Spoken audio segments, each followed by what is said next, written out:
The storm did not come with thunder. It came with silence, broken only by the sound of hooves crossing the open steppe. Long before cities burned, long before walls collapsed, the earth itself seemed to sense what was coming. Riders appeared on the horizon like shadows, moving faster than messengers could warn, faster than armies could respond.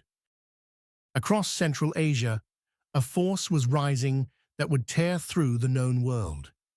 This was the birth of the Mongol Empire, the largest contiguous land empire in human history. An empire built not on stone and marble, but on speed, fear, and absolute control. At its center stood a man shaped by brutality. His name was Genghis Khan. He was born into hardship on the Mongolian steppe, a land that offered no mercy. Winters froze flesh, summers scorched the earth. Survival depended on movement, endurance, and the ability to fight. There were no cities, no fortresses, only grass, wind, and violence. As a child, known as Temujin, his life unraveled quickly. His father was poisoned by enemies. His clan abandoned his family, leaving them to starve. Hunger became routine. Trust became dangerous. Temujin learned early that the world did not protect the weak. He killed for survival. He escaped captivity. He endured betrayal after betrayal. Every hardship stripped away illusion and replaced it with clarity. Power, he learned, was the only shield. Unlike other leaders, Temujin did not rely on noble blood or ancient tradition. He rejected tribal hierarchies. Loyalty mattered more than lineage. Skill mattered more than ancestry. Those who followed him were rewarded. Those who betrayed him were erased. Slowly, the steppe changed. Rival tribes were crushed or absorbed. Ancient divisions were dismantled. Warriors were reorganized into disciplined military units. The Mongols ceased to be a collection of tribes and became something far more dangerous: one people, one army. In 1206, Temujin was proclaimed Genghis Khan, ruler of all Mongols. With that title came a vision that reached far beyond the grasslands. Genghis Khan did not seek simple plunder. He sought domination, order through terror, stability through annihilation. The Mongol army was engineered for destruction. Every warrior was a mounted archer, trained from childhood to fire with deadly accuracy at full gallop. They carried composite bows capable of piercing armor. Each soldier traveled with multiple horses, allowing entire armies to move with terrifying speed. They did not march. They flowed. Scouts moved hundreds of kilometers ahead, mapping terrain and tracking enemies. Intelligence was gathered relentlessly. When Mongol armies appeared, they already knew where the weak points lay, and when resistance came, it was crushed without hesitation. The Mongols perfected psychological warfare. Cities that resisted were annihilated completely, men slaughtered, populations wiped out. Survivors were spared only to spread fear. Rumors of destruction traveled faster than the army itself. Often, cities surrendered without a fight. Mercy was possible, but only through submission. The first great victim of the Mongol storm was the Khwarezmian Empire, a powerful realm that underestimated its enemy.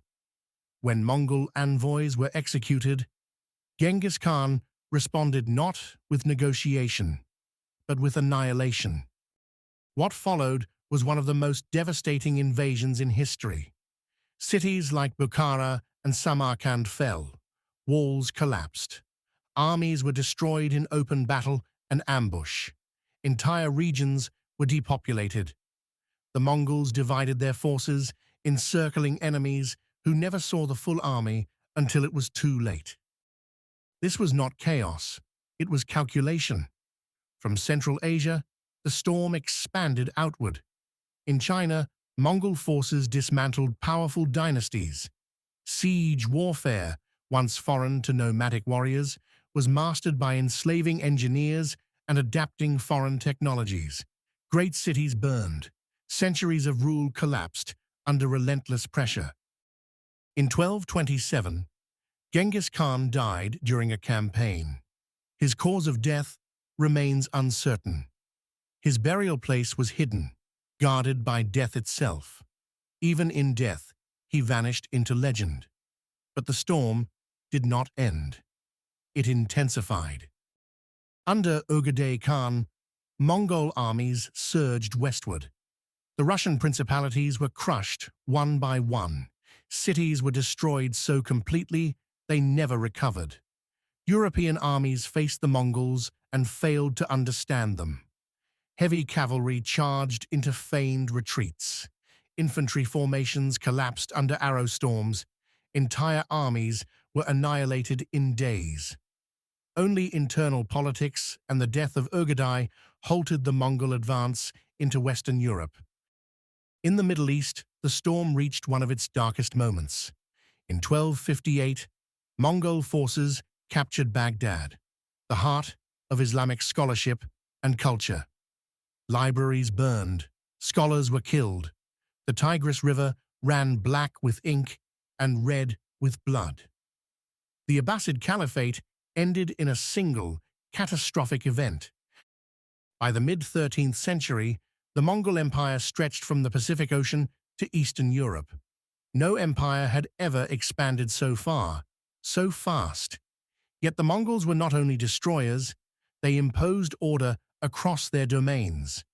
Trade flourished under Mongol protection. The Silk Road reopened. Merchants traveled thousands of kilometers in relative safety. This period became known as the Pax Mongolica. Ideas crossed continents, technologies spread, cultures collided. The world became interconnected in ways never seen before. Even death followed these roads.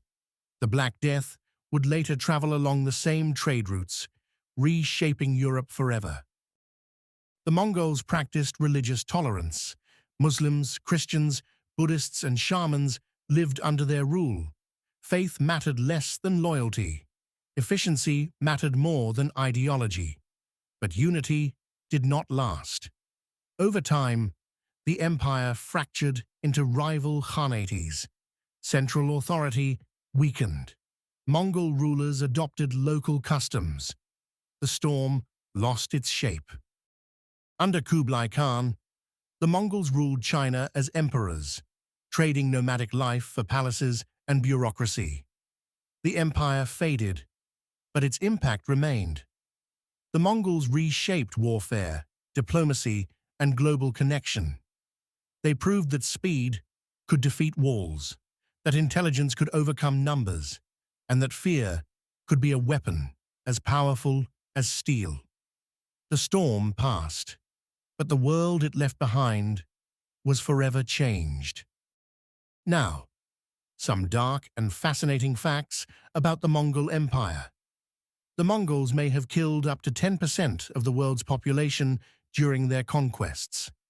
Genghis Khan's campaigns caused such massive depopulation that forests regrew on abandoned farmland, possibly reducing global carbon levels. Around 16 million men alive today may be direct descendants of Genghis Khan. Mongol messengers could travel up to 300 kilometers per day using a vast relay system of fresh horses. The Mongols used biological warfare, catapulting plague-infected bodies into besieged cities. Despite their brutality, theft within Mongol territory was punishable by death. Law and order were absolute. The Mongols invented one of the earliest international passport systems, allowing safe travel across the empire. They often spared skilled artisans and engineers, forcibly relocating them to strengthen other cities. The Mongol Empire was not just an age of destruction, it was an age of transformation. written in blood, speed, and silence. If history fascinates you, consider subscribing. More stories like this are coming.